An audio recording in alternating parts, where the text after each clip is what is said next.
Welcome back. In the previous episode, we have seen how we can interact with OpenAI LLM models. However, to use OpenAI LLM model, either we need to have a subscription or we need to buy some credits. It's not completely free. So there are some OpenAI compatible LLM models that are free to use, and you don't need to change any code. Just by changing the properties, you will be able to talk to these different models. So here I have listed few OpenAI compatible LLMs that I am aware of: Gemini, Groq, OpenRouter. OpenRouter is not really a LLM in itself, but it acts as a facade and then provides a compatible OpenAI compatible API, and it delegates to other models, even non-compatible, non-OpenAI compatible models as well. And finally, there is Docker Model Runner.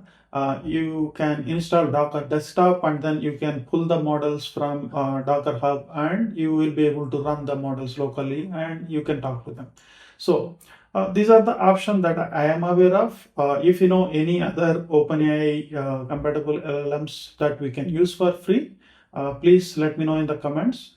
So for our learning purpose, I think having some free options is good. So let us see how we can use all these options from our Spring AI application. Previously, we have this root Maven project and the first module, and I have copied the exact same module with a different name, 02 OpenAI Compat chart.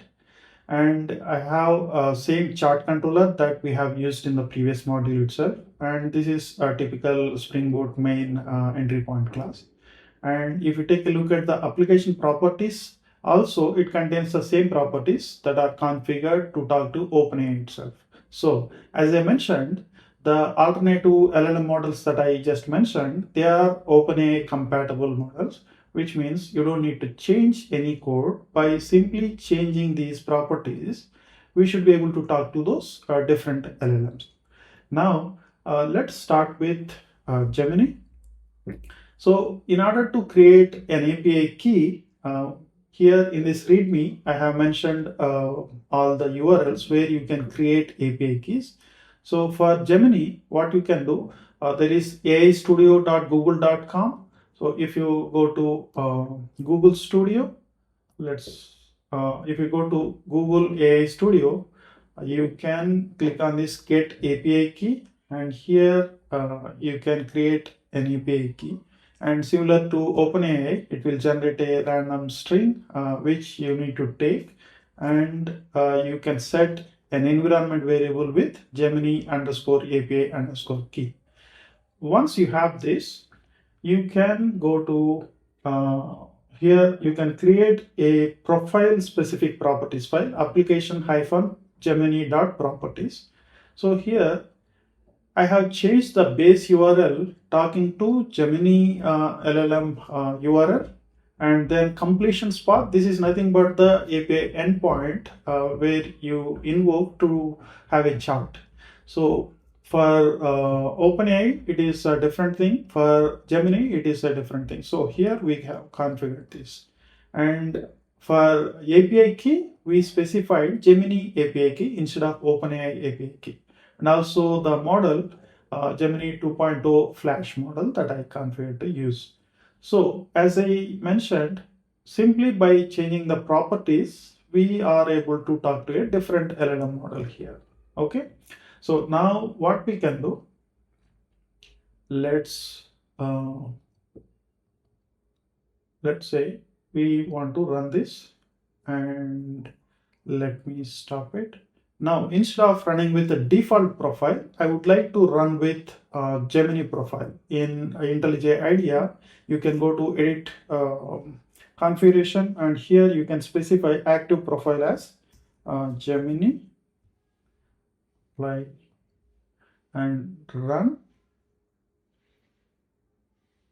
So here you can see I have Spring Debugger plugin installed. So here you can see all the rest of the profile specific property files are grayed out, but only default application.properties and application-gemini.properties are highlighted, which means they are loaded.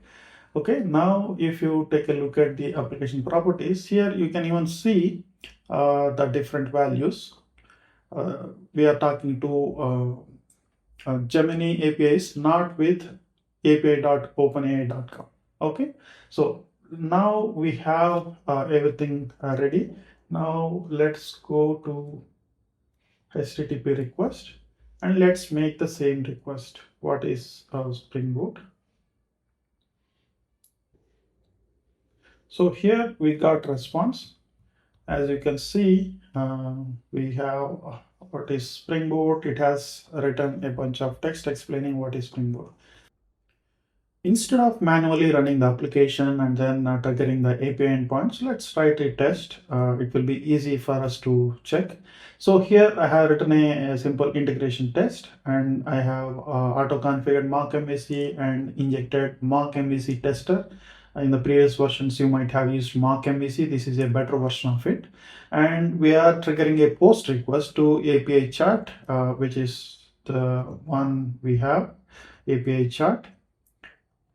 And we post the prompt as tell me a Java joke. This is the prompt we are giving. And once we got the response, we are asserting the status should be okay and converting the body response to JSON and converting that into output object, which is nothing but the response type that we are returning from this API endpoint.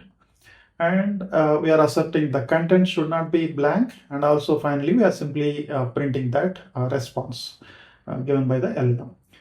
Now let me run this. And most importantly, here we are enabling Gemini profile using @active profiles. So here you can change which profile you want to activate. By activating the Gemini profile, it is going to override these OpenAI specific properties from the properties defined in this application-Gemini properties. Basically, instead of talking to OpenAI, it is going to talk to Google Gemini APIs. So we got the response. Let us see what Java joke it told. Why did the Java developer wear glasses? The good old same Java joke, because he couldn't see sharp. Fine. So that's how we can configure different LLMs, but still use the same OpenAI compatible API and talk to LLMs. So now that we have seen how we can use Gemini, let's see how we can use Groq. So Groq is kind of an alternative to OpenAI. Like they host the inference models, and then we can leverage these models. So you can log in, and of course, you can use social login feature, and then you can log in. Once you log in, you can create API keys, and there are some models that you can use for free. So again, going to this README file, if you go to Groq config, you can directly click on this console groq.com /keys, and it will take you to this page where you can create your API keys. So I have already created my first API key, and I take this secret key and set environment variable Groq API key. So again, the same story, I created another profile properties, application-groq.properties. And again, the same, simply change the base URL to api.groq.com, and completions path also different from OpenAI. So I have mentioned that. And instead of using OpenAI API key, I use my Groq key. And here is the thing, you also need to see which models that you can use. So basically, if you go here, you can explore the dots. Here, if you go to models, here you can see which one you can use. And I have picked one of the model and configured the model name in the chart options model. So now that I have this, I can again reuse the same test setup. Instead of using Gemini profile, I'm activating this time Groq profile. So here I can run this test. I'm asking the same thing, tell me a Java joke. Let's see what Java joke Groq tells us. Why do Java programmers prefer dark mode? Because light attract bugs. The good old dad joke for Java programmers. So that's how simple we can talk to a different LLM called Groq. Okay, so now that we have seen how to interact with Groq also, you might already heard about DeepSeek, but the thing is, again, DeepSeek also provides OpenAI compatible APIs. However, just like OpenAI, you cannot create for free. You need to buy either credits or take subscription in order to use the DeepSeek API key.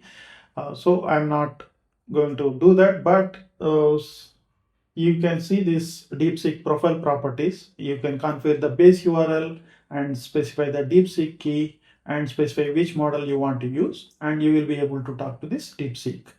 Okay, so that is it. And this is OpenRouter is another very interesting thing. Like as I mentioned, OpenRouter is not LLM provider itself. Let's go to this website. We'll get to know. So if you go to OpenRouter, you can see this is what is going to happen. If you ask anything, it will take care of routing the request to any of the models. You can specify which model you want to route to, but probably I think you can configure it in a way that it figures out to talk to a different model. So here, the interesting thing is it is not only for OpenAI compatible models. Here you can see it also redirects to Claude Sonnet as well, not only OpenAI models.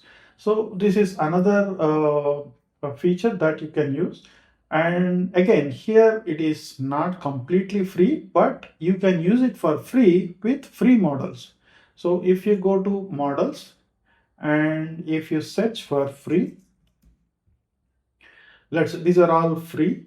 Let's choose Quen 3 coder, and if you come down, you can see what is the base URL, and you can specify OpenRouter key, and also here you can see the name, model name. So this is the model name. So like this, so once you log in into openrouter.ai, and here you can go ahead and create an API key. I have already created it, and let's see, I have created it and then set OpenRouter API key. Okay, now as I mentioned, you can go to the models and search for free and see what models are available that you can use for free. So I have taken one of the model that is available for free, and I have created this OpenRouter profile properties application hyphen openrouter.properties, and the base URL is changed to openrouter.ai, and instead of OpenAI key, I am using OpenRouter, and completions path. And here I mentioned a couple of chat models that are available for free. You can use any of them, and I am configuring one of the model.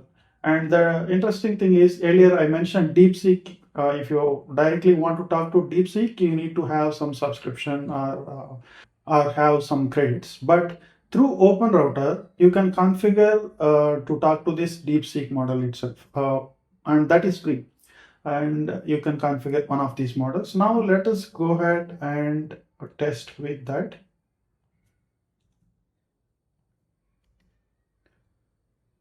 Now we are enabling OpenRouter profile.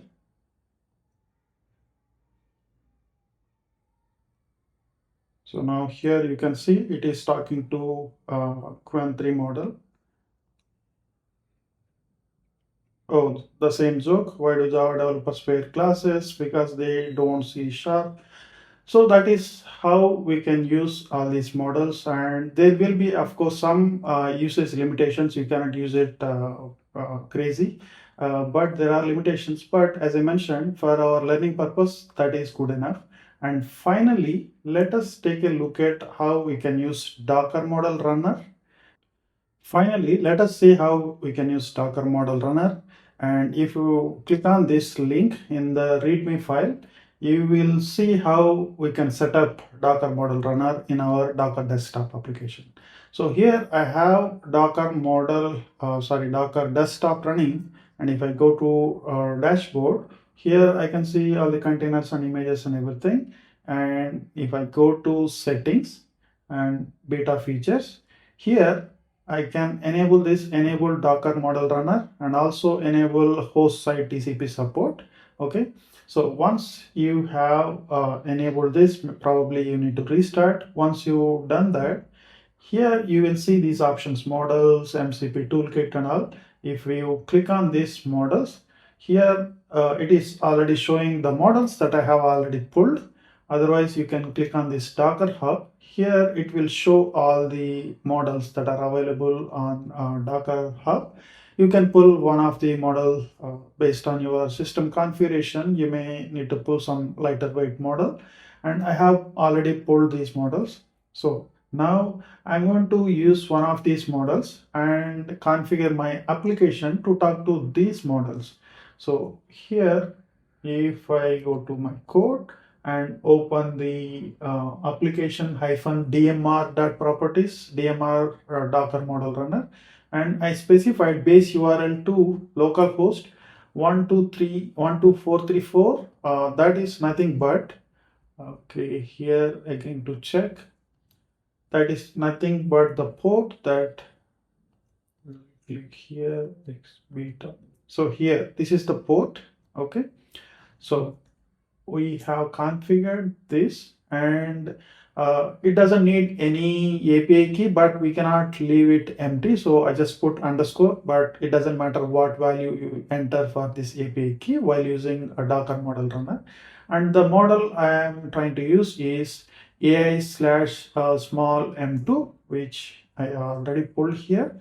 So we have everything. Now again, I'm going to run the same test. This time I'm going to enable this DMR profile. Let's run and see. So basically you need to have some decent size machine to have the RAM and everything so that these models can run smoothly. If we take a look at the response is, what do you do if you have a brain tumor and no one knows what to say? Take a bite out of this. Fine. Whatever. I don't understand this joke. If you know, let me know in the comments. We have seen different alternatives to OpenAI LLMs by leveraging the compatible models. And I guess this is really good for learning purpose. And as I mentioned, if you know any other alternatives, please let me know in the comments. I hope this is helpful and see you in the next episode. Bye bye.